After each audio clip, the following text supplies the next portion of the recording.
Hello students, welcome. Previously, lesson 33, form 3, topic 2, we were dealing with back titration under the aim of determining the molar mass of the analyte. We have done example 2 and we had example 3 as an extended question. So today, lesson 34, we are going to proceed to question number 4, and it is in the format of chemistry paper 3.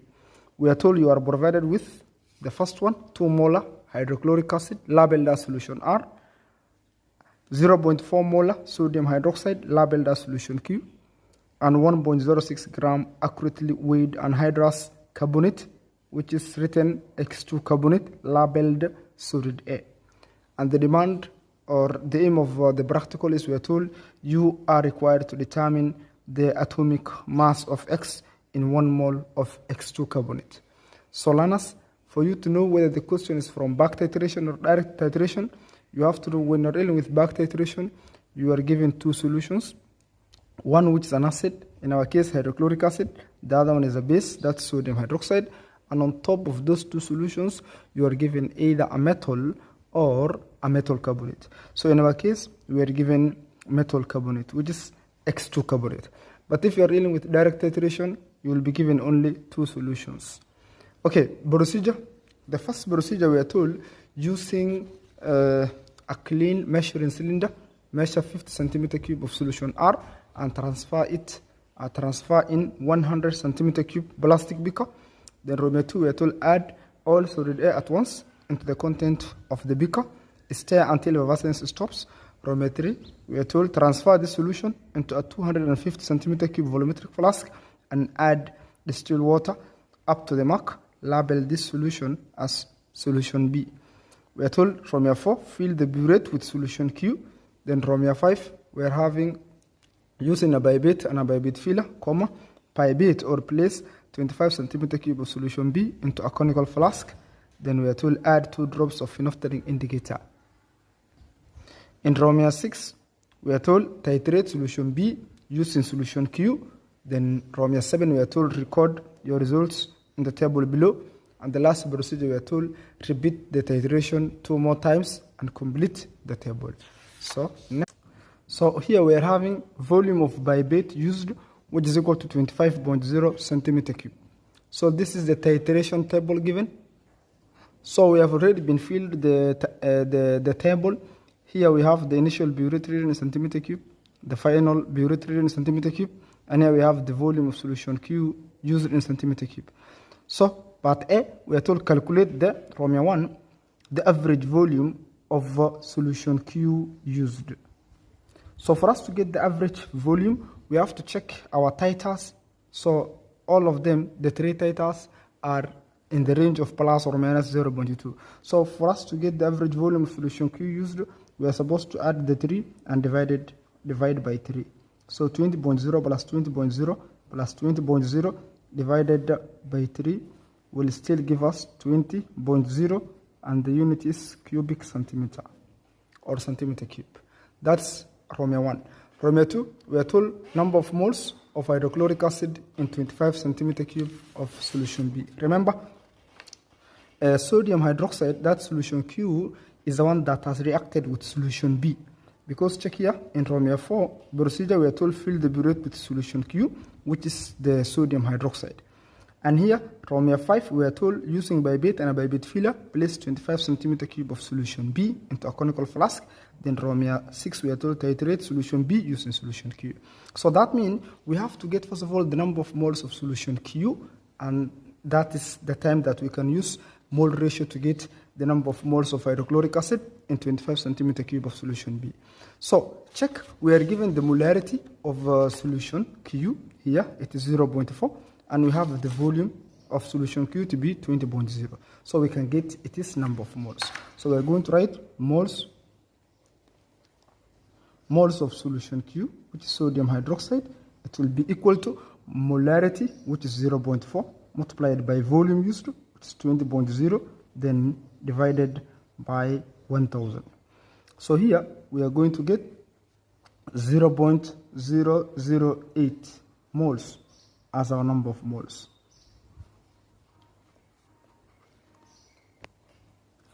Sodium hydroxide. Next, we have to write the reaction between sodium hydroxide solution plus hydrochloric acid solution.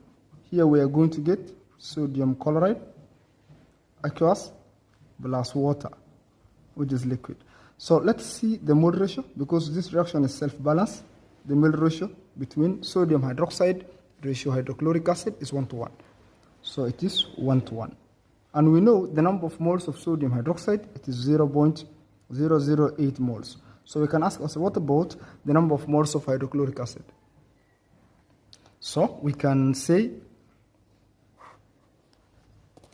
0.008 multiplied by 1 and divided by 1. So this one will still give us 0.008 moles of hydrochloric acid.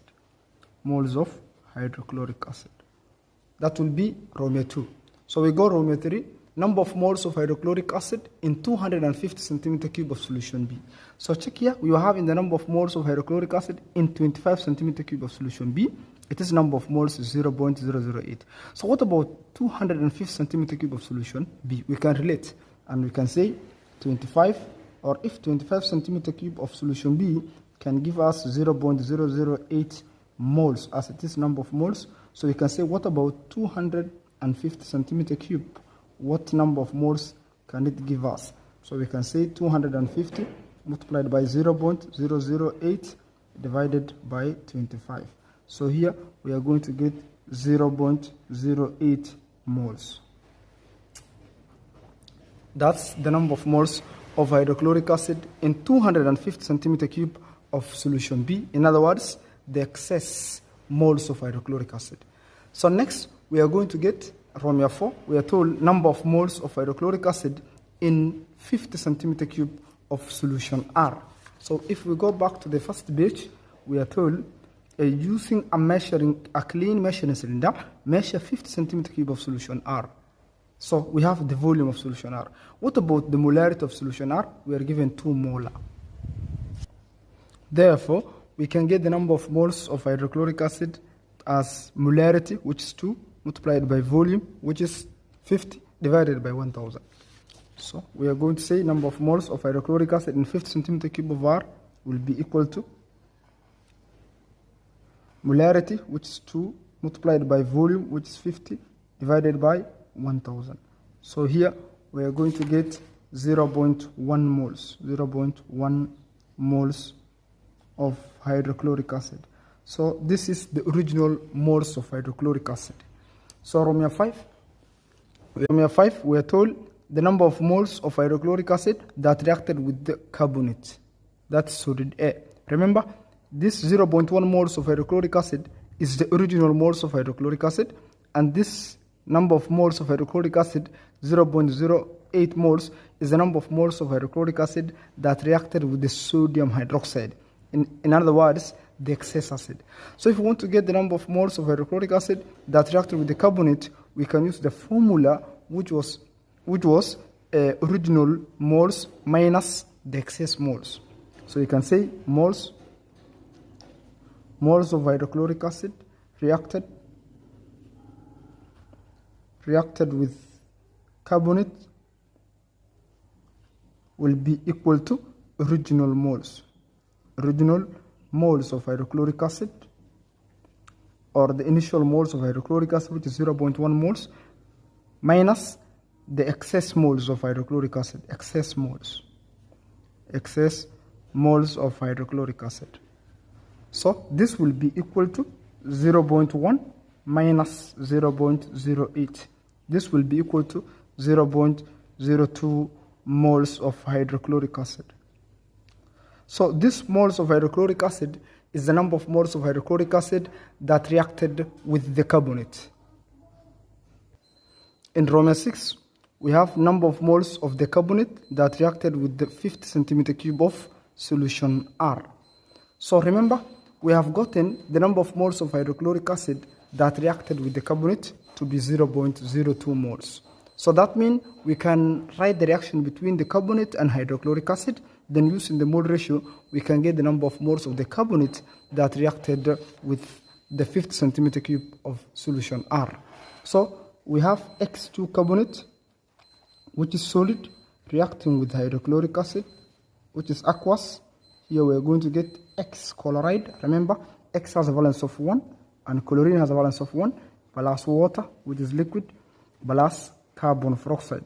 So to balance the question, we have to put 2 here and we have to put 2 there. So next, we have to see the mole ratio between X carbonate ratio hydrochloric acid. It is 1:2. So we have gotten 0.02 moles as the number of moles of the hydrochloric acid that reacted with the carbonate. So what about the number of moles of the carbonate that reacted with the hydrochloric acid? So you can say 1 times 0.02 divided by 2. So this will be 0.01 moles of X2 carbonate. We have done that like that. So Romeo 7, we are told atomic mass of X in 1 mole of X2 carbonate. We are given the Rm of carbon, which is 12, and the Rm of oxygen, which is 16. So for us to get the atomic mass of X, we have to get, first of all, the RFM. So what is the formula for calculating RFM? We are going to get RFM as mass over moles. So remember, we are already given the mass. The mass of X2 carbonate is 1.06 gram. We are given the mass. Okay, we are going to say 1.06 divided by the moles of X2 carbonate 0.01. So here we are going to get 106. So next we are going to say X2 carbonate will be equal to 106. So we don't know the Rm of X, it's the one that we are looking for. So we are going to say 2 times X, that's 2X, plus the Rm of carbon is 12, plus the Rm of oxygen is 16, times 3. All this will be equal to 106. So 2X plus, if we add all this, we are going to get 60 will be equal to 106. So 2X will be equal to 106, and we take that 60 to the other side, it will become minus 60. So 2X will be equal to 46. So if we want to get X, we are going to say divided by 2, X will be equal to 23. So this will be the Rm of X in 1 mole of X2 carbonate. That will be the end of our lesson.